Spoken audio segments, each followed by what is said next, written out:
तैयार हो जाइए एक और एक्शन पैक दिन के लिए, जहां दुनिया भर के बाजारों से मिले जुले उतार चढ़ाव और हल्की कमजोरी के संकेत और भारतीय बाजारों में हल्की गिरावट के साथ शुरुआत के आसार। उसके बाद के एक्शन पर रहेगा फोकस। स्वागत है आप सबका शेयर बाजार लाइन में। नमस्कार, मैं हूं अनिल सिंह जी। और नमस्कार, मैं हूं दीपांशु भंडारी। एक्शन के लिए हो जाइए तैयार। लगातार दूसरे दिन थोड़े संभले हुए ग्लोबल संकेत दिख रहे हैं। कल तो अच्छे थे, आज संभले हुए दिख रहे हैं। अब यहाँ से कैसा रहेगा हमारा मिड वीक ट्रेडिंग सेशन, आइए जानते हैं अनिल जी के साथ। बताएं सर, आज के बड़े ट्रिगर्स क्या हैं? मिड वीक हो गया, आ गया फाइनली। ओके, 2 दिन हम काम कर चुके हैं। आज का करने के बाद फिर सिर्फ 2 दिन और बचेंगे। तो चलिए, तो काफ़ी कुछ एक्शन हम कवर कर चुके हैं। आज करने के बाद फिर 2 दिन और बचेंगे, लेकिन आज के एक्शन में पूरा का पूरा एक्शन अमेरिकी बाजारों से आता हुआ दिख रहा है। 1000 पॉइंट की रेंज में ट्रेड करने के बाद डाउ 100 पॉइंट नीचे बंद हुआ है, तो नेस्डेक 100 पॉइंट ऊपर बंद हुआ है। रेंज लेकिन दोनों ही इंडेक्स की बड़ी रही है। कच्चा तेल ऊपरी स्तरों से दबाव में आता हुआ दिख रहा है। $104 के नीचे है ब्रेंट क्रूड। बाजार बंद होने के बाद आए हैं सिप्ला के नतीजे, उन पर रहेगा एक्शन और कुछ और कंपनियों का।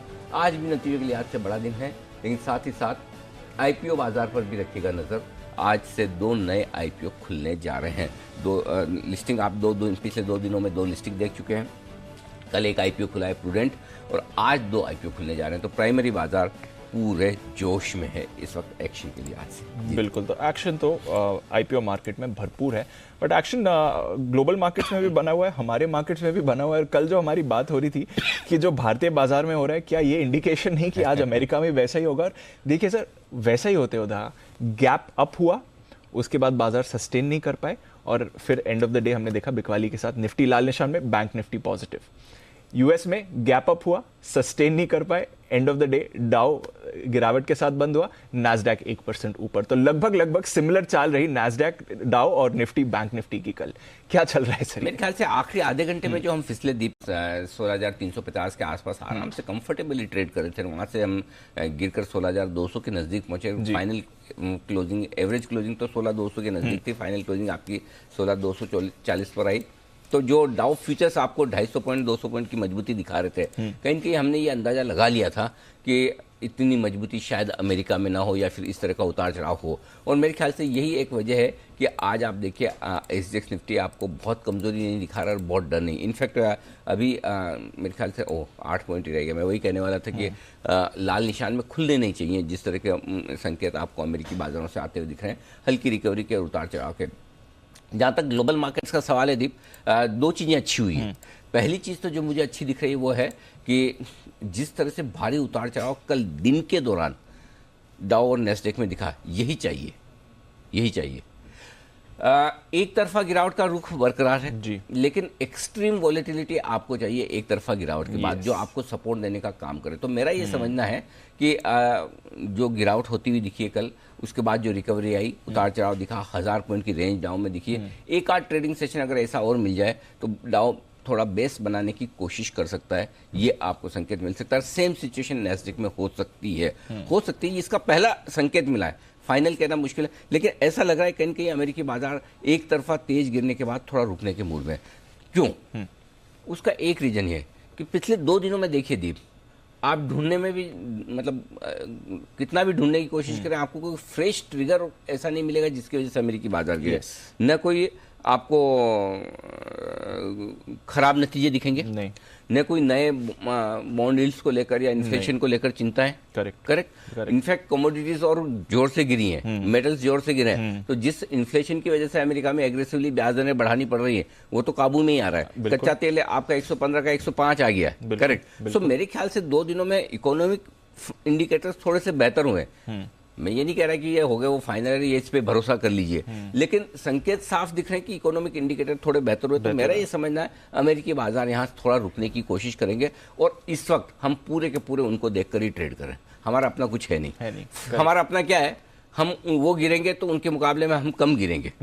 हम इतना ही कर रहे हैं बस कि आप जितना नहीं गिरेंगे, आप जितना नहीं डरेंगे, लेकिन हमें अगर अमेरिका कमजोर है तो हमें बढ़ने में तो जोर आ रहा है।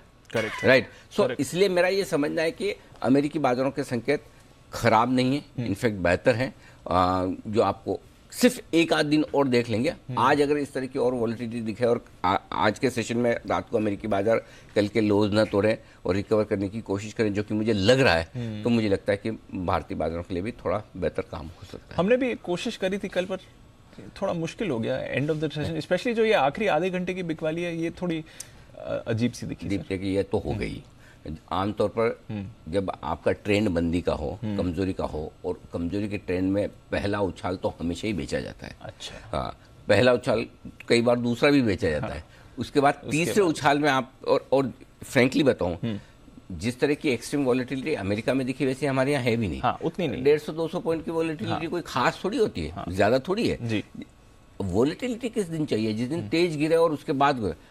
हम भी बेस बनाने की कोशिश करेंगे। मेरे लिए एक चीज क्लियर कट है दीप, अब ये कहना मुश्किल है कि यहाँ से मार्केट धीमे धीमे सरकेंगे या किसी एक दिन जोर से गिर जाए और वहां बॉटम आए। बेस्ट केस सिनेरियो हो सकता है कि किस दिन अचानक से अमेरिका में एक दिन तेज गिरावट हो, हम भी उस पर रेस्पॉन्ड करें, जोर से गिर जाए, और वहां पर आपके जिसके स्टॉप लॉसेस लास्ट ट्रिगर होने बाकी हैं वो हो जाए, उसके बाद मार्केट बेहतर हो सकता है। ये बेस्ट केस सिनेरियो हो सकता है। लेकिन ये कोई वो मूवी की स्क्रिप्ट तो है नहीं कि जैसे आप लिखो वैसी फिल्म बनेगी। स्टॉक मार्केट की फिल्म तो हर बार अलग तरह की बनती है और क्लाइमैक्स कुछ और ही होता है। जिस लेवल पर आप सोचे वहां से मार्केट कभी घूमता नहीं, या तो उसके ऊपर से घूम जाएगा या उसके नीचे जाएगा। अगर सबका स्टॉप लॉस 15,600 15,800 है, करेक्ट, तो या तो 16,000 से ही घूम जाएगा या 15,500 दिखाएगा। अब वो एग्जैक्टली क्या होगा वक्त बिताएगा। बिल्कुल राइट, बिल्कुल बिल्कुल। धीमे धीमे गिर रहे हैं, धीमे धीमे गिरेंगे, एक दिन जोर से गिर के बॉटम बनाएंगे, वो भी कहना मुश्किल है। सो स्टॉक मार्केट की फिल्म में हर बार कहानी नहीं होती है, हर बार किरदार नए होते हैं। तो इस बार भी वैसे होगा। लेकिन हाँ, एक चीज जो अच्छी दिख रही है दीप, वो ये कि कहीं की थोड़ी सी जो एक तरफा तेज गिरावट से अमेरिकी बाजार भी जूझ रहे थे, हम भी जूझ रहे थे, वहां से हल्की राहत है। मैं ये नहीं कह रहा खत्म हो गया, हल्की राहत के संकेत जरूर है, वो आज हमारे लिए ठीक है। बिल्कुल सर। तो चलिए, एक हल्की राहत के संकेत आए हैं और इसलिए थोड़ा रिकवरी आप एसजीएक्स में भी इस समय आते हुए देख रहे हैं। डाउ फ्यूचर्स भी थोड़ा रिकवर हुए हैं। एक और राहत की बात तो आई है सर, पर इस पर थोड़ी क्लैरिटी और चाहिए। ये जो पीक मार्जिन के नियम हैं, कल सेबी की तरफ से कुछ रिवाइज्ड गाइडलाइंस इसको लेकर आई हैं। थोड़ा बाजार में इसको लेकर काफी चर्चा है, थोड़ा एक्साइटमेंट भी है कि बड़ी राहत आ सकती है इसकी वजह से। थोड़ा ऐसे समझाएं सर। देखिए दीप, क्या हुआ है पहले ये समझना। पहली चीज तो ये कि ये जो नियम बदले जा रहे हैं वो 1 अगस्त से। हाँ। तो सबसे पहले तो उछल कूद न करें कि आज से आपके पीक मार्जिन के नियम बदल गए। आज कुछ नहीं होगा, आज कुछ नहीं हो रहा। 1 अगस्त से, अगस्त मतलब बता दूं, आज सिर्फ 11 तारीख है। हाँ, 11 मई है, तो पूरा मई का महीना, जून जुलाई, लगभग 3 महीने बाद नियम लागू होंगे। अच्छा, नियम में क्या बदला है? ये भी उछल कूद न करें कि आपको अपफ्रंट कैश मार्जिन नहीं देना होगा या बाकी मार्जिन में कहीं कोई रियायत है, वो सब कुछ देना है। हाँ, पीक मार्जिन भी देना है। ओके। मतलब कई बार लोग है ना अति उत्साहित हो जाते हैं बिना पूरा सर्कुलर पढ़े, और इस तरह के सर्कुलर को आपको ढंग से पढ़कर समझना पड़ता है। तो आपको पीक मार्जिन जो लग रहा है वो लगेगा ही। ओके। जो आपको अपफ्रंट मार्जिन देना है वो देना ही है, ठीक है। और जो नियम बदल रहे हैं वो भी 1 अगस्त से लागू होंगे। इन 3 सावधानियों के साथ अब समझ लीजिए कि बदला क्या है। बदला ये है कि पहले पीक मार्जिन की कैलकुलेशन दिन में 4 बार होती थी। 4 बार फाइल आती थी ब्रोकर्स के पास एक्सचेंज से, और उन 4 बार में जो मार्जिन की रिक्वायरमेंट आई, उसमें जो हाईएस्ट मार्जिन रिक्वायरमेंट है उसको पीक मार्जिन कहते थे, और वो मार्जिन आपको मेंटेन करना जरूरी है, ठीक है। अब क्या हुआ है, अब सेबी ने कहा कि भाई देखो, जैसा आज के ट्रेडिंग सेशन में आप जा रहे हैं, आज सुबह फाइल आ जाएगी मार्केट खुलने के पहले, उसके बेसिस पे जो आपका पीक मार्जिन बनता है उतनी रिक्वायरमेंट है। दिन के दौरान मार्जिन की रिक्वायरमेंट बढ़ भी गई, छूट। क्यों? क्योंकि अब किस वक्त को समझो, कोई रिलायंस है, कोई एक फ्री ट्रेड हो गया किसी स्टॉक में, या कई बार इंट्राडे में कुछ ऊपर नीचे ज्यादा मूव हो जाता है, तो हर 2 घंटे में अगर मार्जिन कैलकुलेट करेंगे और उसके बेसिस पे रिक्वायरमेंट आएगी तो थोड़ा ट्रेड करना मुश्किल होता है। सो उस चीज से रियायत दी जा रही है। जो बेसिक प्रिंसिपल है सेबी का और एक्सचेंजेस का कि पीक मार्जिन होना ही चाहिए, जो अपफ्रंट मार्जिन होना चाहिए, उसमें कोई बदलाव नहीं है। ओके। दिन में 4 बार आपको गिनने की जरूरत नहीं है। सुबह गिन लिया, आपको पता है मेरी आज की मार्जिन रिक्वायरमेंट इतनी है, मैंने मार्जिन रख लिया, दिन भर आप डिस्टर्ब नहीं होंगे। फिर ऊपर नीचे हो जाए, शाम को जो मार्जिन वापस बंद होने के बाद आएगा वो कल सुबह आपके पास होना चाहिए पीक मार्जिन, फिर कल ट्रेड कर लीजिए। ओके, अंडरस्टूड, ये क्लियर। तो एटलीस्ट वो दिन की टेंशन नहीं रहेगी। 4 बार गिनने की जरूरत नहीं दिन में। और 4 बार गिनने में क्या है, नेचुरली सपोज किसी ने ट्रेड किया तो बोले कि 2 घंटे बाद एकदम से मार्जिन बढ़ गया, अगले को फोन लगाए, लगे नहीं लगाए, उठाए नहीं उठाए, मार्जिन की रिक्वायरमेंट आ गई, पोजीशन काट लो तो तकलीफ, नहीं काटो तो तकलीफ, बोला अभी तो 2 घंटे पहले बात की थी तुमसे, तुमने तो बोला इतना ही मार्जिन है। तो ये सारी जो प्रैक्टिकल प्रॉब्लम जो ब्रोकर्स को आ रही थी उसको सेबी ने दूर कर दिया कि ठीक है, चलो आपको लगता है कि दिन में बार बार नहीं होना चाहिए, नहीं होगा, ये चीज मान ली। तो ये भी एक बड़ी रिलीफ है। लेकिन अगर लोगों को ये लगता है कि पीक मार्जिन की ज़रूरत नहीं है, अपफ्रंट कैश मार्जिन की ज़रूरत नहीं है, तो नहीं, इसमें कोई रिलीफ नहीं मिली। सो सिर्फ एक ही चीज़ है कि मार्जिन आपको जस के तस देने। आज सुबह आपकी जो पोजीशन है, ट्रेडिंग सेशन की शुरुआत जब आप कर रहे हैं, उसके बेसिस पे जो मार्जिन की रिक्वायरमेंट है वो मार्जिन लगेगा। दिन के दौरान मार्जिन आपका कैलकुलेट नहीं होगा। ये नियम 1 अगस्त से लागू होंगे और 1 अगस्त तक तब तक आपकी आदत पड़ जाएगी पीक मार्जिन। तो ये है। तो जो लोग सोच रहे हैं कि आज से होने वाला है, आज कुछ नहीं बदलेगा आपका, क्योंकि लग रहा था लोगों को अरे ये तो अच्छा हो गया, आज से राहत मिलने वाली है, कुछ नहीं ऐसा होने वाला। पढ़ो तो डेट तो पढ़ो। एक आज से कुछ नहीं, अगस्त से। प्रॉब्लम क्या है, आजकल हम सब है ना व्हाट्सएप यूनिवर्सिटी के स्टूडेंट्स हैं जी। और मतलब है ना, मतलब अगर है ना हमें किसी एक चीज में वर्ल्ड में गोल्ड मेडल मिल जाए तो वो होगा व्हाट्सएप फॉरवर्ड करने का। वो भी नहीं फॉरवर्ड करने का मतलब बिना पढ़े फॉरवर्ड करने का कि हमारे पास आया फॉरवर्ड कर दिया। अंदर क्या लिखा है बोले हम क्यों पढ़े, अगला जिसको फॉरवर्ड किया वो पढ़ेगा। अरे भाई इतना इंपॉर्टेंट है फॉरवर्ड करने जैसा, पहले तू तो खुद पढ़ ले, समझ ले। या तो फिर ये क्या नहीं समझ में आ रहा है इसलिए फॉरवर्ड करा तो लिख के भेज कि भाई मुझे समझ में नहीं आया, आप समझा दो। लेकिन वही है कि आया मार्जिन सबको फॉरवर्ड करने में, ठीक है तो चलिए लगे रहो। ठीक, राहत है पर आज से नहीं है, 1 अगस्त से है, ये आपको जानना जरूरी है। चलिए तो ये है आपके लिए बाजार की 2-3 बड़ी बातें। आईपीओस पर भी करनी है चर्चा। आज जो 2 आईपीओस खुल रही हैं उससे पहले सर एक बार आज की स्ट्रैटेजी समझ लेते हैं, बताएं संकेत आज के। कल और आज के संकेतों में कोई फर्क नहीं, ग्लोबल नेगेटिव साइड पर ही रखें दीप। एफआईएस के नेगेटिव ही हैं, डीआईएस के पॉजिटिव हैं, एफएनओ के संकेत न्यूट्रल ही हैं, हल्के पॉजिटिव, सेंटीमेंट नेगेटिव है, ट्रेंड नेगेटिव है, कोई बदलाव नहीं। 5 कल के कल यही हैं जो आज भी है। अंडरस्टूड। 16,150 16,200 तुरंत सपोर्ट का काम करेगा आज निफ्टी पर, और इसके नीचे अगर जाएंगे नहीं गए तो 15,875 से 16,000 फिर फाइनली बड़ी सपोर्ट रेंज के मजबूत खरीदारी की जगह बनकर आएगी। तो थोड़ी सी नीचे की रेंज मैंने फर्स्ट वाली रेंज ऊपर लिया है आज के सेशन में, निफ्टी में भी और बैंक निफ्टी में। यही हल्का बदलाव है स्ट्रेटेजी में। 16,150 16,200 को अब मैं आज के लिए इंट्राडे पहला सपोर्ट मानकर चल रहा हूँ, जहाँ खुलने के संकेत आपको एसएक्स निफ्टी से आते हुए दिख रहे हैं। फिलहाल जिस तरह की सिचुएशन है, ऐसा लगता नहीं कि मुझे लाल निशान में खुलना चाहिए, हो सकता है हम हरे निशान में ही खुले। बहुत बढ़िया, ठीक है। अब आइए 16,300 16,350 तुरंत छोटी सी रेंज है ऊपर की तरफ, उसके ऊपर 400 से 475। आज मैंने रेंज छोटी रखी है, पता नहीं क्यों छोटी रेंज रखने का ऐसा लग रहा है डेटा पैटर्न से कि और जब छोटी रेंज आने लगे और तभी आपको ब्रेकआउट मिले तो वो काम का है। तो हाँ, सो इसलिए बहुत इंटरेस्टिंग डेटा बन रहे हैं, लेट्स सी क्या होता है। ऊपर की तरफ 16,300 350 और इसको पार करके निकले तो 400 से लेके 475। तो बेसिकली आप पिछले 2 दिनों से देखें तो 300 से 400 की रेंज में आते ही बिकवाली आती है, 16,200 के नीचे आते ही खरीदारी आती है। ये आपके लिए क्लियर कट ट्रेंड दिख रहा है। अब आइए बैंक निफ्टी, बहुत छोटी रेंज पकड़ी थी आज मैं, मतलब मैंने 2 बार सोचा कि मैं ठीक तो कर रहा हूँ, लेकिन फिर मुझे लगा जो डेटा कह रहा है वही करना चाहिए। 34,175 34,275 आपके लिए तुरंत सपोर्ट है। आप बंद हुए हैं 34,475 पे, तो दिन के लिए एक नई सपोर्ट रेंज निकल कर आई है जो पहले नहीं थी। पहली मेरी 33,900 34,100 आ रही थी, करेक्ट। लेकिन आज दिन के लिए मैंने एक अलग सपोर्ट रेंज नई ऊपर की तरफ थोड़ी निकाली है, 34,175 34,275। इसके नीचे 33,925 34,000 मजबूत सपोर्ट है। तो मैं अब ये उम्मीद कर रहा हूँ कि कल के मूव के बाद बैंक निफ्टी को 33,900 नहीं तोड़ना चाहिए। और आपको याद होगा 33,900 के बाद मैंने कहा सीधे 400 पॉइंट के पहले कोई ढंग का सपोर्ट नहीं है, राइट। 33,500 है, इसलिए 33,900 मेरे लिए बड़ा क्रूशियल हो रहा है। तो ये बड़ी खरीदारी की मजबूत सपोर्ट रेंज आएगी। ऊपर कितना जा सकते हैं कल के हाइज और ये 2 दिनों में 34,600 34,800 की रेंज में जाकर हम अटक रहे हैं। तो 34,600 34,775 ये आज ऊपर की रेंज है आपके लिए। इसके पार निकले तो 34,900 से लेकर 35,125 तक की यात्रा बैंक निफ्टी कर सकता है। ये इंटरेस्टिंग रेंज होगी जहाँ पर आपको प्रॉफिट बुकिंग करनी चाहिए। जी ओके, तो ये है आपके लिए बड़ी रेंज जो बाजार के लिए निकल रही है। सपोर्ट और रेजिस्टेंस, सपोर्ट के तौर पर आप बंद हुए हैं 16,240 पर, 16,200 150 100 16,025 15,950 15,875 ये 6 लेवल हैं जो आपको सपोर्ट के तौर पर ध्यान में रखने हैं। और ऊपर की तरफ आप 16,250 से ऊपर गिनिए, 300 350 400 ये तीनों लेवल तो कल भी आपको दिखे। इसके पास संभावनाएं कम है, नोट करके रख लें। 475 500 और 600 की रेंज आपके लिए बहुत कम लेवल्स हैं, आज लेवल भी कम आए। बैंक निफ्टी बंद हुए आप 34,475 के आसपास। पहला सपोर्ट 34,350 34,275 और 34,175 ये तीनों लेवल तो कल आपने देखे ही हैं।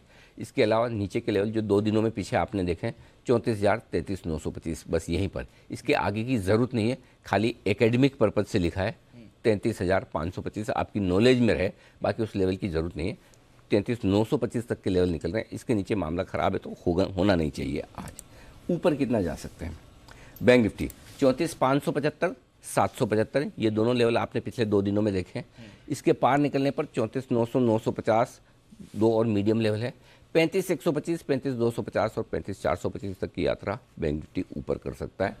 ये आगे 35,000 के ऊपर के लेवल्स। Understood sir. तो ये हैं आपके लिए सारे इंपॉर्टेंट लेवल्स जहाँ तक बाजार की बात है। FIs सर, PCR अगेन कल थोड़ा और गिर गए, हालांकि जैसे आप बता रहे हैं और गिरने की यहाँ पर स्पेस नहीं दिख रही है। वैसे FIs की पोजीशन अगर देखें, मेरे ख्याल से देखिए FIs की इंडेक्स लॉन्ग पोजीशन एकदम लोअर लेवल पे है। सरप्राइजिंगली ये भी है कि वो शॉर्ट नहीं काट रहे हैं, और ज़्यादा लॉन्ग कम करने की जगह तो बची नहीं है। अब क्या है दीप, देखिए मार्च, फरवरी, अप्रैल के लोज 16-18% पर रहे इंडेक्स में FIs के नेट लॉन्ग, ठीक है। अब आप वहाँ तक चले जाएंगे, उससे ज़्यादा, यानी कि और FIs के बेचने की जगह 3-4% से ज़्यादा नहीं। लेकिन फर्ज करें अगर कोई ऐसी खबर आ जाए ओवरसोल्ड मार्केट में और ये शॉर्ट काटना शुरू करे, तो ये एक बहुत इंटरेस्टिंग हो सकता है। तो मैं उस ट्रिगर का इंतजार कर रहा हूँ जहाँ से एक बढ़िया शॉर्ट करेंगे FIs की पोजीशन में आती हुई दिख सकती है। Okay. और वो कोई ग्लोबल ट्रिगर आपको चाहिए बाहर से, जिसके दम पर ये हो पाए। हमारे अपने दम पे तो नहीं हो रहा और होगा भी नहीं। कोई भी रिजल्ट नहीं कर पाएगा, कोई भी खबर नहीं कर पाएगी। तो ग्लोबल मार्केट्स में अगर किसी वक्त किसी एक अच्छी रिकवरी का संकेत मिला तो FIs जोर से अपने इंडेक्स लॉन्ग पोजीशन में, इंडेक्स की जो शॉर्ट पोजीशन है उसको काटने आएंगे। ओवरसोल्ड है, इसमें कोई डाउट नहीं। अब वो ये बात है कि वो आज का आज ही हो जाता है या एक आध दिन में होता है, कल एक्सपायरी के दिन होता है, या आज और कल की एक्सपायरी तक दबाव में रहते हैं और उसके बाद शुक्रवार से ठीक होता है। ये एग्जैक्ट टाइम करना मुश्किल है, लेकिन इसकी तैयारी हो रही है डेटा में, इसमें कोई डाउट नहीं। और तैयारी में एक चीज और दीप दिख रही है, वो ये कि पिछले 2-3 दिनों से इंडेक्स में नेट लॉन्ग पोजीशन घट नहीं रही। एग्जैक्टली जहां है वहीं पर है। जबकि आपका डाउ कभी 650 पॉइंट गिरता है, कभी 1000 पॉइंट ऊपर नीचे होता है, कभी 1000 पॉइंट गिरता है। उससे बावजूद अब जितना बेचते हैं उससे ज्यादा बेचने का दिख नहीं रहा इंडेक्स में। ये एक अच्छा संकेत है। तो मेरी नजर इस चीज पर बहुत पैनी है।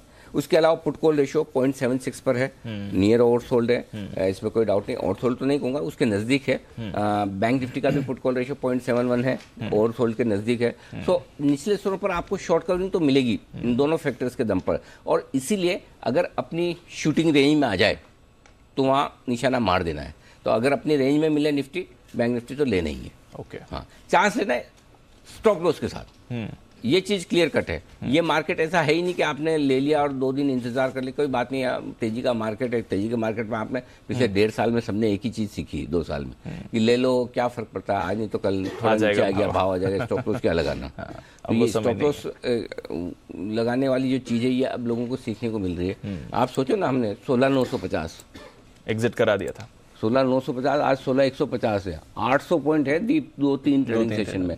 ये स्टॉप लॉस की अहमियत है। बिल्कुल, अगर वो टाइम पे एग्जिट नहीं कराते तो सोचो बुरा हाल तो इसलिए ये सब चीजें करनी ही पड़ेगी, ध्यान रखना ही पड़ेगा। स्टॉप लॉस के साथ आपको लॉन्ग करना चाहिए नीचे। ठीक है सर, तो पोजीशन वैसे ही आप करें मेंटेन। अब बताएं फिर मौजूदा पोजीशंस क्या स्टॉप लॉस थोड़े ऊपर खींचे दीप आज मैंने, मुझे थोड़ा रिस्क कम रखने का इंटरेस्ट है आज के लिए, क्योंकि कल है ना नेगेटिव क्लोजिंग में एक्सपेक्ट नहीं कर रहा था फ्रेंकली। जो 16,240 पे बंद हुआ है, तो निफ्टी इस वाले डाउनफॉल में सबसे लोएस्ट कल बंद हुआ है 16,240, करेक्ट।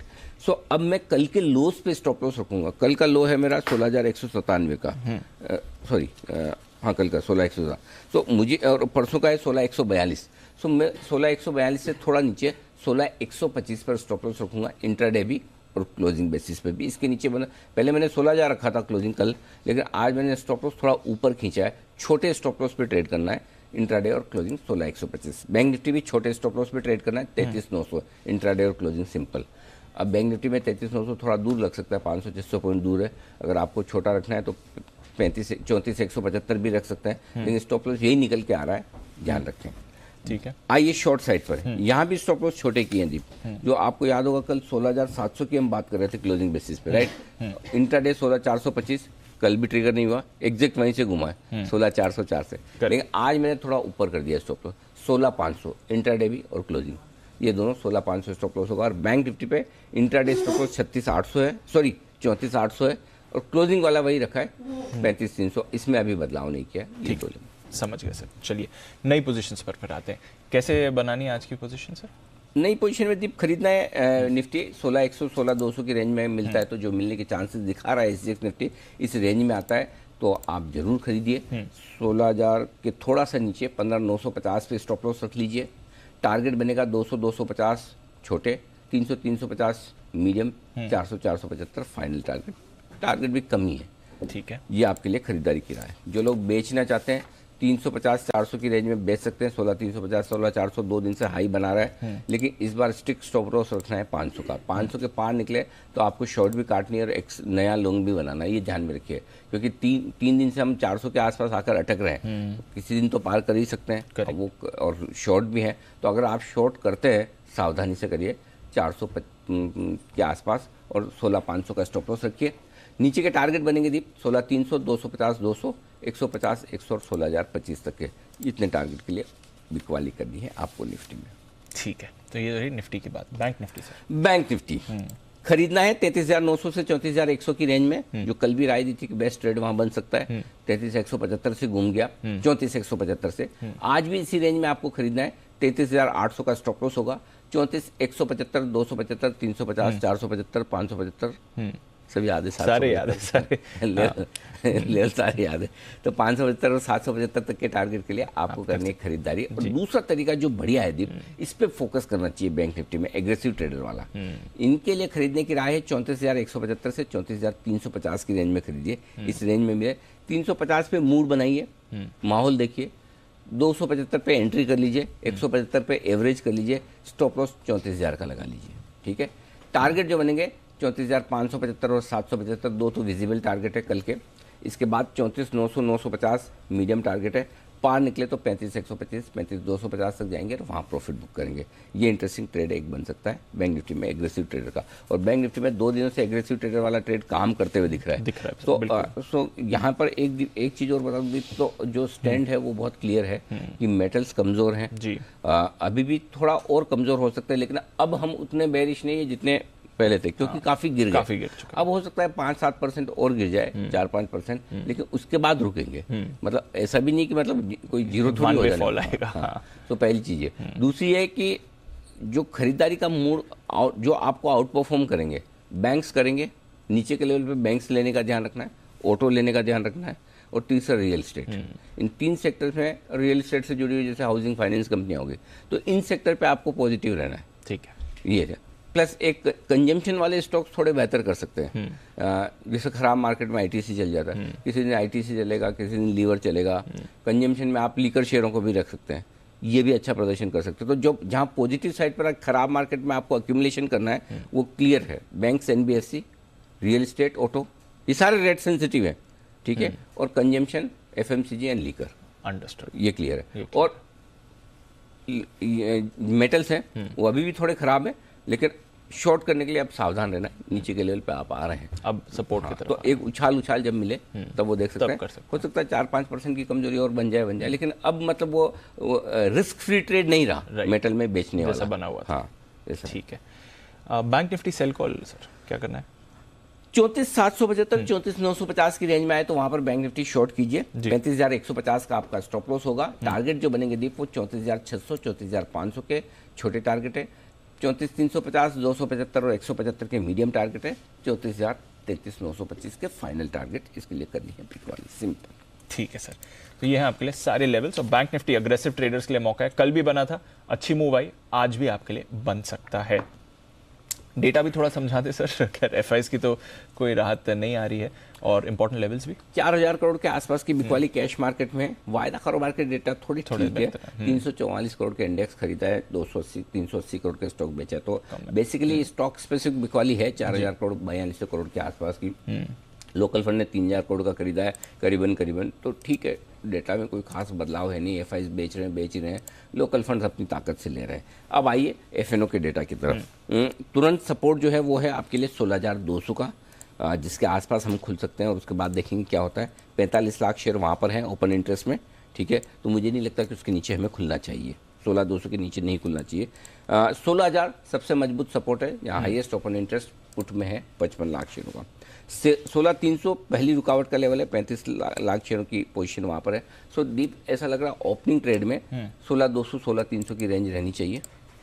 ठीक है, अभी हम 16,185 पे नीचे हैं, लेकिन मुझे लगता है 16,200, 16,300 की रेंज में रुकेंगे, और उसके बाद देखते हैं क्या कुछ होता है। 200 300 को पार करके टिके तो 350 400, 200 के नीचे आए तो 16,150 16,100 तक, ये क्लियर दिख रहा है, डेटा साफ है एकदम, कोई बहुत बड़ा एक्शन नहीं दिख रहा, 16,200 के नीचे नहीं खुलने चाहिए, ये डेटा में भी दिख रहा है। अब आइए बैंक निफ्टी, 34,000 मजबूत सपोर्ट है जहाँ पर हाईएस्ट ओपन इंटरेस्ट पुट में है, और 35,000 रुकावट है जहाँ पर 20 लाख शेयरों का कॉल में, बीच में 34,500 मेक और ब्रेक लेवल है जहाँ पर आप बंद हुए, दोनों में 14 लाख शेयर का ओपन इंटरेस्ट है पुट और कॉल में, तो 34,500 के ऊपर हैं अच्छे हैं, 34,500 के नीचे है कम अच्छे हैं, सिंपल। सो वैसे ही है, तो बैंक निफ्टी के भी डेटा पूरे 500 पॉइंट नीचे 500 पॉइंट ऊपर का सपोर्ट रुकावट दिखा रहा है, ये क्लियर कट है।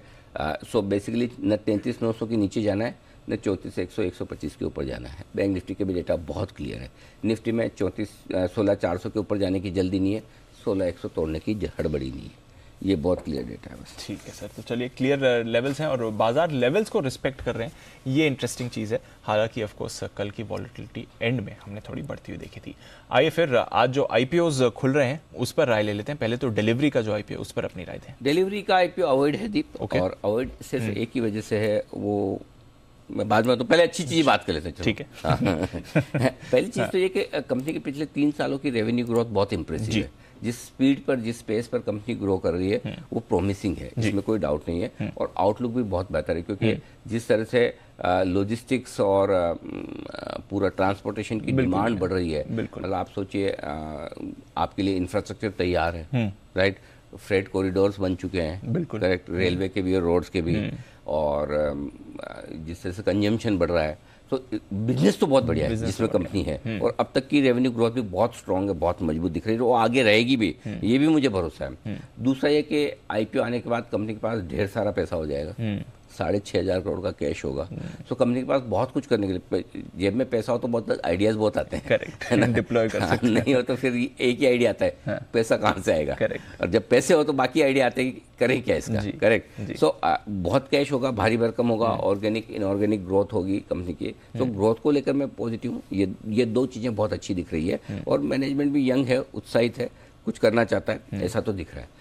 लेकिन अवॉइड करने के पीछे राय क्या है वो मैं बताऊँ। पहली चीज़ तो लॉस मेकिंग है, और एज ए प्रिंसिपल आप अपने को लॉस मेकिंग कंपनी में पैसा लगवाना ही नहीं, भले कितना ही पैसा नहीं करना है, बस। मैंने कल भी मैनेजमेंट को 1 साल बाद ले आते, क्या फर्क पड़ना, कॉन्फिडेंस मेरा भी बढ़ जाता है, इन्वेस्टर्स का भी बढ़ जाता है। मैं ये नहीं कह रहा कंपनी खराब है, लेकिन हमें लॉस मेकिंग कंपनी, क्योंकि हमारा भी ट्रैक रिकॉर्ड पीछे देख के तो सीख रहे हैं जी, पिछले देख लीजिए, एक भी लॉस मेकिंग आईपीओ इस वक्त प्रॉफिट में ट्रेड कर रहा हूँ, सारे इशू प्राइस के। तो ऐसा तो डिलीवरी में मुझे कुछ नहीं दिख रहा कि बाकी लॉस मेकिंग आईपीओ अगर नीचे ट्रेड करें तो डिलीवरी बहुत प्रीमियम पे ट्रेड करेगा, करेक्ट, तो हम बाद में ले लेंगे, क्या फर्क, मौका मिलेगा, मिलना भी चाहिए, नहीं मिले तो कोई बात नहीं, आपके जेब से क्या गया, करेक्ट, पैसा नहीं लगाया ना, आएगा नहीं, इतना ही है, गया नहीं। और इसमें मैं बहुत सारे लोग बाद में ये कह भी सकते, कुछ आईपीओ में आजकल, जैसे मैं थोड़ी स्ट्रिक्ट ओपिनियन दे रहा हूँ, हो सकता है लिस्ट ऊपर हो जाए, सो अल्टीमेटली जैसे वो हिंदुस्तान का कानून ये बोलता है कि 100 दोषी छूट जाए, एक निर्दोष को सजा नहीं होनी चाहिए, बिल्कुल बराबर, बिल्कुल। हमारा हाल ये है कि 2 आईपीओ अच्छे हैं जिनमें पैसा बन सकता है, छूट जाए, लेकिन नुकसान नहीं होना चाहिए, तो जहाँ डाउट है वहाँ बाहर है, उसके बावजूद आपको लगता है कि भाई नहीं हमें लगाना, तो आपके पैसा भी आपका है, रिस्क भी आपकी है, प्रॉफिट और लॉस भी आपका है, तो आप अपना कॉल ले सकते। ये मेरी सलाह है, मैं कंजर्वेटिव चलना चाहता हूँ, जिस तरह का मार्केट का मूड माहौल है, करेक्ट, जिस तरह के हाल ही के आईपीओ जो लॉस मेकिंग कंपनियों के लिस्ट हुए, जिनका हाल जो हुआ है, मुझे एग्रेसिवली कल को नुकसान हो जाए तो आप ज़्यादा, आपने नहीं लगाया, प्रॉफिट होना होता तो आप कम गाली देंगे, नुकसान में ज़्यादा देंगे। मैं अपने आप को भी सेफ करके चल रहा हूँ, क्योंकि लॉस मेकिंग वालों में अभी कंफर्ट नहीं आता, सिंपल सी चीज़ है।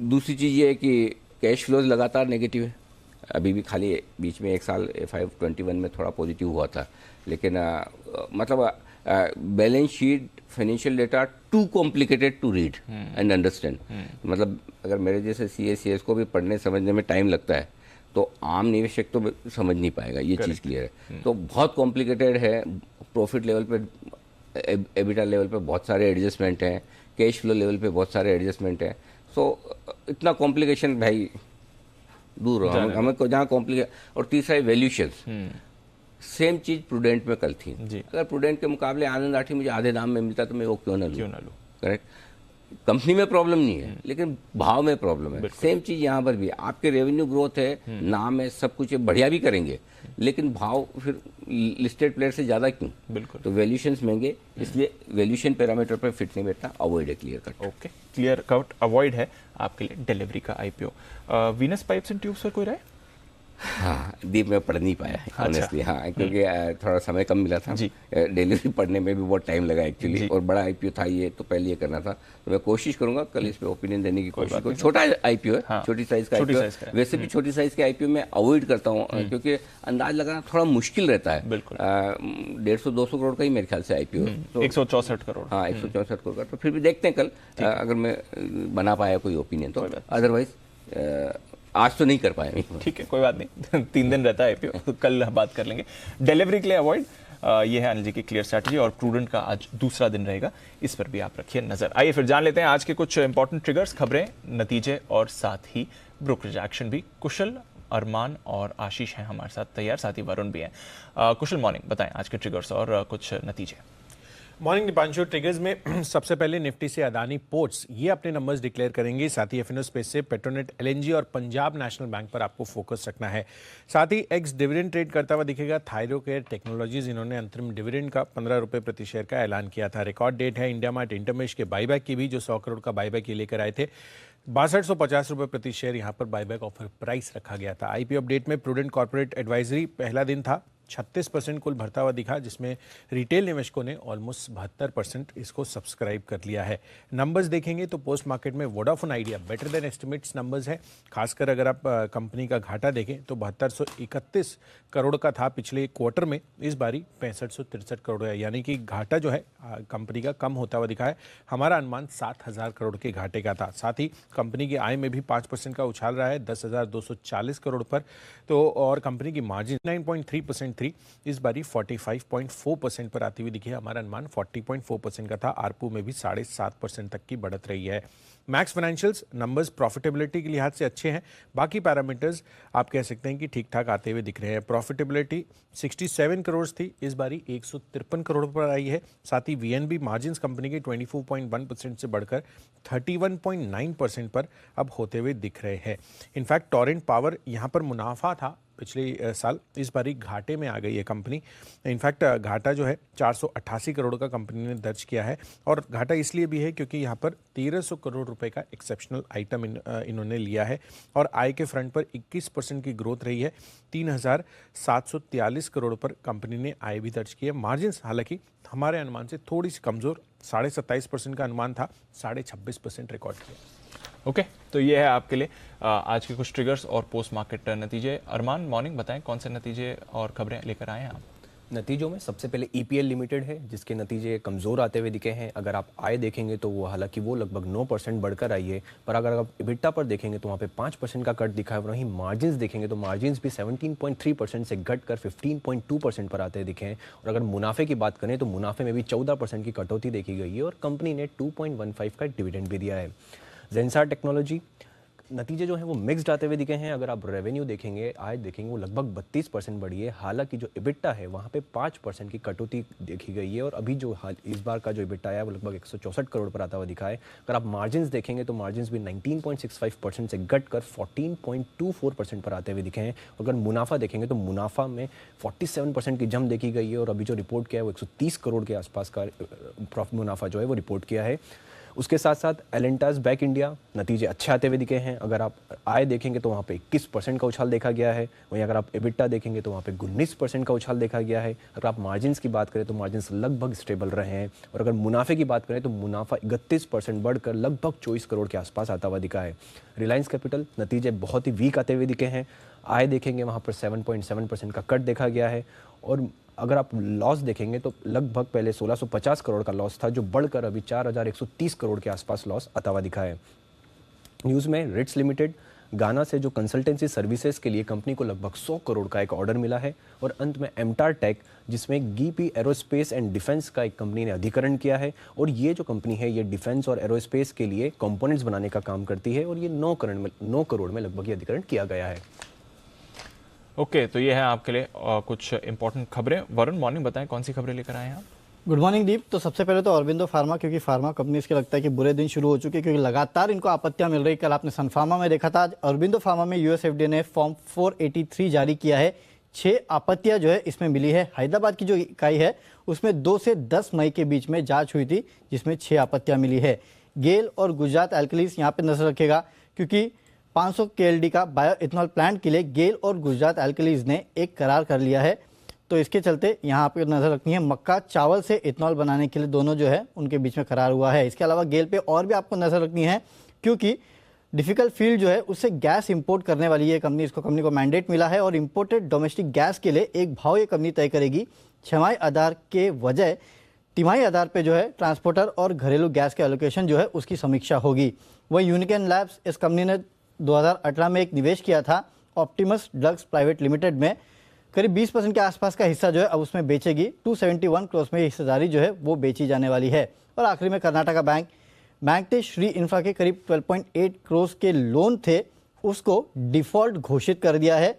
और इसके अलावा एनसीडीज में भी इन्होंने निवेश किया था करीब 10 करोड़ के आसपास का, उसको भी इन्होंने एज अ फ्रॉड घोषित किया। दोनों का एज अ फ्रॉड इसने घोषित कर दिया है। ओके, तो ये है आपके लिए कुछ और इंपॉर्टेंट खबरें जहां पर रखनी है नजर। देखते हैं आज की ब्रोकरेज रिपोर्ट्स क्या कह रही हैं एफआईआर में।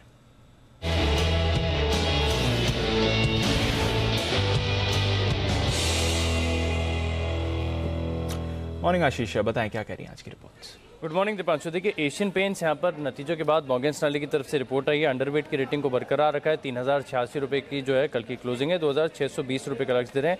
हालांकि कमेंट्री अगर आप देखें तो ठीक ठाक है, लेकिन एक चीज़ ये भी कह रहे हैं कि लगातार जिस प्रकार से कीमतें बढ़ती जा रही हैं, हो सकता है कि आगे जाकर इसका डिमांड पर एक इम्पैक्ट देखने को मिले। जेपी मॉर्गन ओवरवेट की रेटिंग को बरकरार रखे हुए हैं और इनफैक्ट नतीजों के बाद इनका भरोसा थोड़ा सा बढ़ा, क्योंकि 3300 से लक्ष्य को बढ़ाकर 3400 रुपये कर दिया है। लेकिन जेफरीज अभी भी बेरिश है, अंडर परफॉर्म की रेटिंग को बरकरार रखे हैं और लक्ष्य काटा है। 2650 से घटाकर 2530 रुपये कर दिया है। सिटी ने न्यूट्रल की रेटिंग को बरकरार रखा है और टारगेट इन्होंने भी कट किए हैं। सिप्ला यहाँ पर भी इम्पैक्ट देखने को मिलेगा। गोल्डमैन सैक्स बिकवाली की राय को बरकरार रखे हैं और लक्ष्य 20 रुपये से घटाकर 850 रुपये कर दिया। 926 की क्लोजिंग है। वहीं मॉर्गन स्टैनली देखें तो ओवरवेट की रेटिंग को बरकरार रखें 1122 रुपये के लक्ष्य के लिए और ये मान रहे कि ग्रोथ काफ़ी अच्छी देखने को मिल रही है। खासतौर पर ब्रांडेड जेनरिक कारोबार जो है, इंजेक्टेबल्स हैं, यहाँ पर जो है कंपनी अच्छा काम कर रही है, जिसके चलते फोकस बनाकर रखेंगे। जेफरीज खरीदारी किराए को बरकरार रखे हैं, लेकिन लक्ष्य इन्होंने 1205 से घटाकर 1165 रुपये कर दिया है। इसके अलावा अगर देखा जाएगा तो सन फार्मा, कल हलोल की इकाई को जो ऑब्जर्वेशन मिले थे, इसके बाद मॉर्गन स्टैनली की तरफ से नोट आए। ये मान रहे कि इस इकाई से करीब 3 से 4% आय का हिस्सा आता है। अभी ओवरवेट की रेटिंग को बरकरार रखें 1002 रुपये के लक्ष्य के लिए। 862 की जो है क्लोजिंग है। गुजरात गैस जेफरीज खरीदारी किराए दे रहे हैं 700 के लक्ष्य के लिए। महानगर गैस पर जेफरीज ने खरीदारी किराए दी है 747 की कल की क्लोजिंग है। ऊंचा लक्ष्य दे रहे हैं, लगभग दुगना 1400 रुपये के लक्ष्य के लिए जो है ये खरीदारी किराए दे रहे हैं। इसके अलावा अगर आप देखें तो अंत में वोडाफोन आइडिया, यहाँ पर भी नतीजों का इम्पैक्ट है, लेकिन किसी का भी बदला नहीं है। क्रेडिट स्विस अभी भी अंडर परफॉर्म की रेटिंग को बरकरार रखे हुए हैं 6 रुपये के लक्ष्य के लिए। ओके, तो ये है आपके लिए सारे के सारे रिपोर्ट्स जिन पर रखना है फोकस। और रिपोर्ट्स में दीपा आज बहुत इंटरेस्टिंग चीज़ें दिख रही है। पहले एशियन पेंट्स, जहाँ पर जेफरीज का टारगेट है 2530, मॉर्गन का टारगेट 2620, इतने नीचे के टारगेट है जो करंट प्राइस से भी नीचे के। दूसरी तरफ एचएसबीसी का टारगेट 3800 का है, नोमरा का टारगेट 3875। वाह 2500 से लेकर 3800, दोनों मतलब एक्सट्रीम रेंज में। सेम चीज़ आप देखिए इवन ये सारे स्टॉक्स में। गुजरात गैस में देखिए, जेफरीज का टारगेट है 700 रुपये का, क्रेडिट स्विस का टारगेट 380 का। गुजरात गैस में भी बिल्कुल अलग टारगेट। एमजीएल में देखिए, जेफरीज बोल रहा है 1400, यहाँ से दुगुना, और क्रेडिट स्विस बोलता है 785, जहाँ पर है वहीं। तो जेफरी ज्यादा बुलिश है बाजार में, इंडियन मार्केट पर, बाकी सब नेगेटिव। कंजाई नेरोलेक इसका भी देखिए। मॉर्गन स्टैनली बोल रहा है 394 का टारगेट है और नोमुरा बोलता है 750 का। किस पे भरोसा करेंगे आप, सोचिए। तो मतलब एक स्टॉक पे एक से ज़्यादा एफआईज ऐसी हैं जो या 2 एफआईज बहुत बुलिश है, 2 बहुत बेरिश है। तो इंटरेस्टिंग आ रहे हैं टारगेट्स बहुत सारे स्टॉक्स में, क्योंकि कमोडिटीज से जुड़े हुए जो स्टॉक्स है ना, उन पे बड़ा इंटरेस्टिंग डेवलपमेंट होता हुआ दिख रहा है। लेट्स सी क्या कुछ होता है। आइए तब तक करते हैं मुलाकात। एक्सपर्ट्स का पूरा दमदार पैनल हमारे साथ कार्यक्रम में हो रहा है शामिल। करते हैं स्वागत पिक ऑफ द डे के साथ।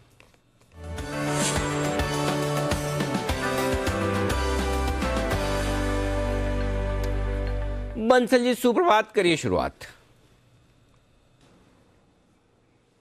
सुप्रभात अनिल जी, सुप्रभात दीपांशु। पहले तो Anil ji pick of the day दूंगा, उससे पहले एक चीज ऐड करना चाहूंगा। कल जो आपने वो डिलीवरी के आईपीओ वालों की जो मैनेजमेंट आया हुआ था, और दीपांशु ने हाईलाइट भी किया था कि आपका शायद लॉन्गेस्ट एवर इंटरव्यू गया है अनिल जी, और अभी आपने अवॉइड की राय दी।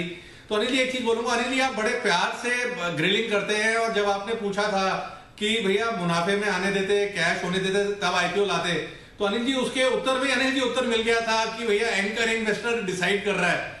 तो अनिल जी इतने प्यार से ग्रिलिंग करते हैं। देखिए मैं तो अनिल जी सेफ हूँ, मुझे चिंता होती है दीपांशु जैसे लोगों की। अगर उनके स्पाउसेस ने अनिल जी आने वाले समय में उनकी इतनी प्यार से ग्रिलिंग शुरू करी तो उनका क्या होगा अनिल जी? ये सुविधा, ये प्रिविलेज सिर्फ आपके लिए बनती है और दुनिया में किसी के लिए। प्यार से ग्रिलिंग करने का जो मजा आपको आता है ना, मतलब मैं जब आपको करता हूँ उसका आनंद और कहीं है ही नहीं। तो दीप एकदम सेफ है। दीप की आप चिंता मत करें, आप अपनी सेफ्टी का ख्याल पूरा रखें क्योंकि निशाना आप ही की तरफ है। गुड मॉर्निंग, धन्यवाद आपके कमेंट्स के लिए। देखिए जो बातें लगती हो पूछ कर दर्शकों के सामने रख देनी चाहिए, यही कोशिश कल हमने की थी कि और सीधी सी बात ये भी है बंसल जी कि ऐसा भी ना हो किसी आईपीओ का हम गलत विश्लेषण करें। अगर अच्छा है तो खराब ना बोले, खराब है तो अच्छा ना बोले, वो दोनों चीज़ें ध्यान में रखनी बहुत ज़रूरी है। थैंक यू सर, बताएं pick of the day. Anil ji जैसे आपने बोला है कि अपनी सेफ्टी का ध्यान रखूं, तो अनिल जी अपनी सेफ्टी का ध्यान रखते हुए पिक ऑफ द डे भी सेफ स्टॉक चुना है। स्टॉक है मेरा हिंदुस्तान लीवर। हिंदुस्तान यूनिलीवर पर खरीदारी की राय है 2145। 2145 का स्टॉप लॉस है, 2232, 2232 का टारगेट है, और हिंदुस्तान लीवर है मेरा pick of the day. Okay, HUL जैसे दिग्गज शेयर में खरीदारी करने की राय, HUL हुल खरीदे। कुणाल जी सुप्रभात, बताएं सर आपका क्या इरादा है? सुप्रभात अनिल जी, सुप्रभात दीपांशु। अनिल जी मेरा बिकवाली का इरादा है और बेचना है डेल्टा कॉर्प, जिसमें कि कल एक बड़ा ब्रेकडाउन आता हुआ दिखा। लेकिन एक प्रॉब्लम यह है अनिल जी कि कल ही काफी बड़ी गिरावट आ गई है। तो मेरी राय यह है कि मान लीजिए कोई भूल से उछाल स्टॉक में आ जाए और वापस आपको 240 238 के भाव देखने को मिले तो वहां शॉर्ट करें। स्टॉप लॉस इसमें रखना होगा 245 का। मुझे ऐसा लगता है अनिल जी कि जिस तरह से 6-8 महीने का एक कंसोलिडेशन हुआ, एक टॉपिंग आउट पैटर्न बना और फिर ब्रेकडाउन आता हुआ डेल्टा में दिखाई दे रहा है, ये स्टॉक एक बार के लिए 205-210 के लेवल्स भी दिखा सकता है। तो 10% की गिरावट का कैंडिडेट है। उछाल में बिकवाली की राय। 240 के आसपास मिले तो कह रहे हैं क्या वहां पर बेचे, 245 का स्टॉप लॉस लगाकर बेचे, 210-205 के टारगेट के लिए डेल्टा कॉप। आइए तैयार है सुमित जी हमारे साथ। सुमित जी सुप्रभात, बताएं sir. Anil ji good morning. Anil जी सेल साइड का स्टॉक है इंडिया सीमेंट। इंडिया सीमेंट में 182-183 के पास इसके अंदर सेल बनेगा। स्टॉक के अंदर वीकनेस है, स्टॉक ने 200 डीएमए लेवल तोड़े हैं। स्टॉक पिछले कुछ दिनों से गिरावट दिखा रहा है और रिसेंट के लोज अभी इसने ब्रेक किए, तो ये स्टॉक के अंदर यहाँ से सेलिंग प्रेशर देखने को मिल सकता है। 188-190 ये ऊपर में स्टॉक का रेजिस्टेंस बनेगा। जब तक ये लेवल ऊपर में टूटेगा नहीं तब तक इसमें तेजी बनेगी नहीं। तो 188 के ऊपर का स्टॉप लॉस लगा के इंडिया सीमेंट में बिकवाली करें। नीचे में जो टारगेट देखने को मिल सकते हैं 175 रुपए से लेके 170 रुपए तक के लेवल इंडिया सीमेंट में 1 से 2 दिनों के अंदर देखने को मिल सकते हैं। तो बिकवाली करके चलने का सलाह रहेगा India cement. Okay, India cement में करें बिकवाली, राय आपके लिए सुमित जी की तरफ से। हिमांशु जी भी तैयार है अपनी बेहतरीन पिक के साथ। Sir good morning. Good morning Anil ji, good morning everyone. Anil ji मुझे लगता है कि अगर आज बाजार थोड़ा सा वीक खुलता है तो खरीदारी का मौका हो सकता है और एक इंट्राडे बाउंस के लिए मुझे लगता है कि मैं तेजी की ट्रेड के साथ जाऊंगा। और फाइनेंशियल्स में मुझे HDFC ट्विंस और कोटक बैंक अच्छे लगते हैं। तो कोटक बैंक मुझे Anil ji pick of the day के लिए पसंद है, जिसमें मैंने कल क्लोजिंग शो में खरीदारी की राय भी दी थी। 1796 के आसपास का क्लोज है अनिल जी। 1785-1790 ये खरीदारी का जोन है। 1775 का स्टॉप लॉस लगाकर मेरा मानना है कि यहाँ पर 1840-1850 तक के टारगेट्स कोटक बैंक में आपको आते हुए देखने को मिल सकते हैं। तो कोटक बैंक मेरी तरफ से pick of the day. Okay, तो कोटक बैंक यहाँ करे खरीदारी पिक ऑफ द डे के तौर पर, बहुत ही बढ़िया। मुदित जी तैयार है हमारे साथ। गुड मॉर्निंग मुदित जी, बताएं सर। गुड मॉर्निंग दीप, good morning Anil ji, good morning everyone. ठीक है, पिक ऑफ द डे में हमने चुना है HDFC लिमिटेड। HDFC लिमिटेड को लॉन्ग करके चलेंगे। अच्छी चीज जो नजर आ रही है 2120-2130 के आसपास स्टॉक में डबल बॉटम पैटर्न बनाया, और मेन चीज जो देखने को मिल रही है लास्ट 2 सेशन से जो मार्केट की वोलेटिलिटी है स्टॉक होल्ड कर पा रहा है और तेजी देखने को मिल रही है। तो हमें लगता है आज के सेशन में 2250 के टारगेट देखने को मिलेंगे। तो पिक ऑफ द डे में HDFC लिमिटेड को लॉन्ग करके चलेंगे। स्टॉप लॉस रहेगा 2175 का। पोजिशनल टारगेट हमें 2320-2350 तक के नजर आते हैं। ओके, 2320-2350 तक के बड़े टारगेट। और कल HDFC बैंक के ADR में भी करीबन 5.6% की तेजी देखने को मिली थी। चेक करना होगा कि वाकई में कोई तेजी की वजह है या फिर कोई एडजस्टमेंट है, लेकिन एचडीएफसी बैंक के एडीआर में कल अच्छी मजबूती मजबूती। हाँ, तो और ये देखिए 6% ऊपर एचडीएफसी बैंक का एडीआर रहा है। इंटरेस्टिंग, अगर 6% एचडीएफसी चलेगा तो मोदी जी का काम तो हो गया, क्योंकि एचडीएफसी बैंक के साथ साथ अब तो मर्जर रेशियो है, तो दोनों साथ साथ चलते हैं। मोदी जी आपने ये देख के दिया था एडवाइस, ये चार्ट देख के दिया था कि ये एकदम आपने मतलब दिमाग लगाया कि काम हो जाएगा? नहीं अनिल जी, दिमाग तो चार्ट्स पे लगाया था, और चार्ट्स पे आप देखेंगे तो ये स्टॉक लास्ट 2 सेशन से अच्छी चीज जो नजर आ रही है, वोलेटिलिटी में स्टॉक्स जहां होल्ड कर पा रहे हैं वहां पर अब जैसी मार्केट सेटल होगा उन स्टॉक्स पर बड़ा अपसाइड मूव देखने को मिलेगा। तो इसलिए एचडीएफसी लग रहा है कि यहाँ से बड़ा अपसाइड मूव दिखा सकता है, और खोने के लिए कुछ बचा नहीं है सर। देखिए इतना करेक्शन स्टॉक में आया, 2950 के हाई के बाद स्टॉक करीब 2100 रुपए के आसपास सपोर्ट लिया है। तो अगर देखेंगे तो काफी करेक्शन हो चुका है, अब और कितना नीचे जाएगा। तो चार्ट्स पे अगर देखेंगे 2120 के पास सपोर्ट है, इसलिए तेजी बनती है यहाँ से। तो ये है आपके लिए परसों एक्स डेट है, 15.5 रुपए का डिविडेंड, परसों रिकॉर्ड डेट है, कल एक्स डेट हो जाएगा। अगर आप डिविडेंड के लिए खरीद रहे हैं तो आज ही डिविडेंड मिलेगा, लेकिन 15.5 ऐसा कुछ 1% भी नहीं है।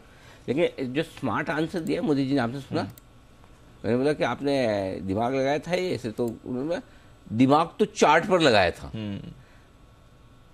अगर वो खाली बोलता हाँ चार्ट देखा था तो मैं बोलता अच्छा दिमाग नहीं लगाया, तो उन्होंने बहुत स्मार्टली आंसर दिया। देखो दिमाग, भले दिमाग तो लगाया लेकिन चार्ट पे लगाया। वेरी गुड, मोदी जी तैयार हो गए अब एकदम बराबर से जवाब देने के लिए। चलिए मोदी जी बहुत बढ़िया। एचडीएफसी लिमिटेड के चार्ट पर जो आपने दिमाग लगाया उसका असर आज दिखेगा जरूर। सिद्धार्थ जी हमारे साथ तैयार है। सिद्धार्थ जी गुड मॉर्निंग, बहुत दिनों बाद दर्शन हुए, छुट्टी उट्टी पे थे क्या आप?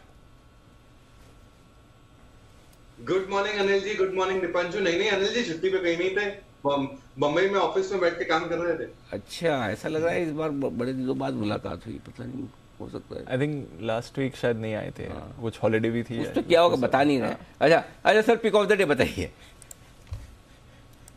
अनिल जी फंडामेंटल तड़का डालूंगा मोदी जी के कॉल पे, और वो है एचडीएफसी लिमिटेड। क्या बात, क्योंकि मैं तो प्योर फंडामेंटल वाली बात करूंगा। एडीआर तो आप है ही है एचडीएफसी बैंक का, बट इसके साथ मैं मानता हूं कि फंडामेंटली कौन से रेशियो खराब है, सारे रेशियो दमदार है। लोन ग्रोथ करीबन 11.5% के, एनआईआई बहुत दमदार 5.2%, अगर निम देखे तो वो भी स्टेबल है, लोन बुक देखे तो बहुत दमदार 6 लाख करोड़ का, और सबसे ज्यादा रिटेल लोन बुक है इनका करीबन 70 से 80% का। तो एचडीएफसी लिमिटेड अगर घर खरीदना हो तो एचडीएफसी लिमिटेड की तरफ ही लोग देखते हैं, और ये मैं मानता हूं कि बहुत बेहतरीन हो सकता है। शॉर्ट टर्म टारगेट 2350 का, पर और एक फंडामेंटल तड़का दे दूं, अगर किसी ने अच्छे समय के लिए रख लिया 6-8 महीने के लिए, 3450 भी हो सकता है एचडीएफसी लिमिटेड। तो ये है आपके लिए एचडीएफसी। हमारे जो आधिकारिक तौर पर जो डेटा रखने के लिए हमने जिनको ऑथराइज किया है सिद्धार्थ जी, वो ऑफिशियली पूरा कैलकुलेशन करके बता रहे कि पिछले बुधवार को सिद्धार्थ जी गायब थे, छुट्टी पर थे, इसलिए अचानक से मुझे मुझे कुछ ऐसा फीलिंग आ रहा है ऐसे तो आ नहीं सकता। तो फिर मुझे बताया गया कि पिछले बुधवार छुट्टी पे थे आप एसआईपी में। जी बिल्कुल छुट्टी पे। देखा, ऐसा थोड़ी होता है, मैं ध्यान रखता हूं बराबर। तो चलिए कोई बात नहीं, आज फिर से बुधवार है और सिद्धार्थ जी हमें सिप देने के लिए तैयार है सर? आपकी team fully ready. Very nice, चलिए बहुत बढ़िया। चलिए तो सिद्धार्थ जी से भी जानेंगे उनकी एसआईपी में क्या है, पर आइए अब वक्त हो गया है वरिंदर बंसल के साथ जुड़ने का रिजल्ट एक्सरे के लिए।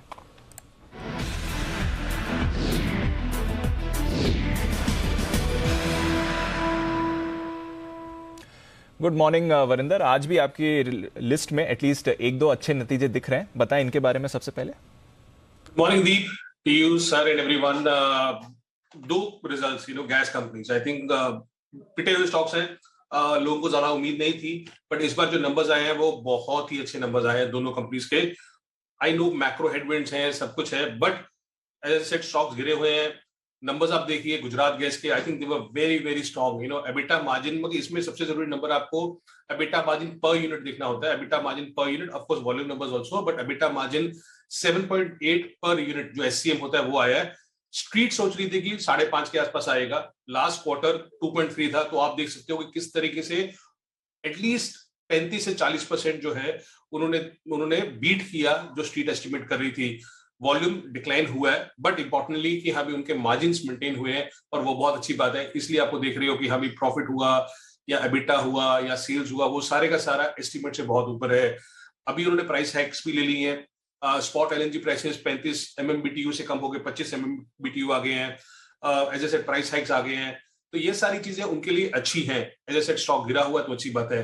MGL again very strong set of numbers, not as strong as Gujarat gas, पर फिर भी मैं बोलूंगा नंबर्स अच्छे आए थे। वॉल्यूम्स उसके इनलाइन में थे और उनके मार्जिन्स अगेन आए थे। तो उसी तरीके से अगर बात करें कि एबिटा पर SCM या यूनिट एबिटा मार्जिन की बात करें तो वो 7.6 आया, जो गुजरात गैस का 7.8 आया था, और लास्ट क्वार्टर में इसका 3.4 था। तो आप देख सकते हो कि उसका भी नंबर्स बहुत अच्छा आया है। एबिटा मार्जिन्स जो पोल मेरे ख्याल में स्ट्रीट सोच रही है 15-16% आएगा, उसके सामने 20% मार्जिन आया। तो ये दोनों कंपनीज आई थिंक बहुत शानदार रहनी चाहिए आज, अगर मार्केट ठीक रहेगा तो। पॉलीकैब स्ट्रॉन्ग शो, अच्छे नंबर्स आए हैं कंपेयर टू और कंपनीज जो पीयर कंपनीज देखते रहते हैं हम लोग, but Polycab did very well in this quarter. 12-13% margin maintain किए हुए हैं उसने। इन्फ्लेशन का उतना इम्पैक्ट नहीं आया जितना दूसरे पीयर कंपनीज को आया। ओके, तो ये है आपके लिए कुछ अच्छे नतीजे। गैस डिस्ट्रीब्यूशन कंपनीज स्पेशली यहाँ पर आपको रिएक्शन पर रखनी है नजर, पर नतीजों जो कमजोर है उसकी तो लिस्ट लंबी है। कौन से हैं ये स्टॉक्स? ऑनेस्टली एक नंबर जो मैं पूरा स्टैंड आउट कर सकता हूं आज की, जो नंबर बहुत ही खराब आया वो है कंसाइनर। आप एक ही लाइन सुनिए सर इसकी, कि जो ग्रॉस मार्जिन्स है ये लोएस्ट एवर आए इस कंपनी के, और इवन कोविड लेवल से, उस जब कोविड का टाइम था, जब कोविड का जो पेंडेमिक क्वार्टर जो बोलते थे हम लोग, उससे भी नीचे आए हैं। सो आप सोच सकते हो कि इस तरीके से क्या हो गया, मार्जिन प्रेशर इतना हो गया because of inflation, very very bad. और अगर आप एशियन पेंट से कंपेयर करें तो भी नंबर्स बहुत खराब दिखते हैं। बाकी एक झलक दिखा देता हूं कि कंसाई का जो इस बार का फोर्थ क्वार्टर का जो रेवेन्यू था वो 4% बढ़ा YoY, एशियन पेंट्स का 19% बढ़ा है YoY।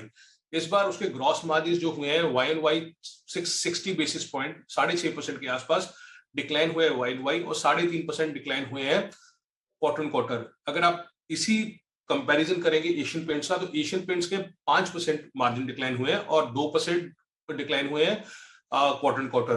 तो किसी भी पैरामीटर्स आप देखिए, चाहे वो सेल्स देखिए, चाहे मार्जिन देखिए, they have done very bad compare to Asian paints. As A said, margins EBITDA 60% नीचे आ गया quarter on quarter. EBITDA margin सिर्फ 5% रह चुका है, जो एक टाइम पे 15% भी होता था। बट इसमें सबसे जरूरी नंबर है ग्रॉस मार्जिन। जैसे मैंने बोला, gross margin are the lowest ever level, pandemic quarter से भी नीचे आए हैं, और स्टॉक बहुत महंगा है। सिप्ला बाकी किसी तरीके से तोड़ मड़ोड़ लीजिए, और एबिटा इम्पैक्ट एक बहुत वन ऑफ्स आए हैं सिप्ला में, तो उसमें मेरे ख्याल में जो सब वन ऑफ का इम्पैक्ट है वो 200 करोड़ है। अगर इवन उसको निकाल देते हो तो नंबर फिर भी कमजोर दिखते हैं। तो उसमें कुछ कोविड इन्वेंट्री प्रोविजनिंग की है उन्होंने, 170-180 करोड़ की। साउथ अफ्रीका रिस्ट्रक्चरिंग की है, श्रीलंकन एसोसिएटेड चार्जेस किए हैं, इनको भी निकाल देंगे तो भी नंबर कमजोर दिख रहे हैं सिप्ला के किसी भी तरीके से। बट एज ए सेड, अगर आपको अच्छा नंबर देखना है आज के टाइम पे, it has to be gas companies, and अगर बहुत बुरा देखना है तो it has to be consignor.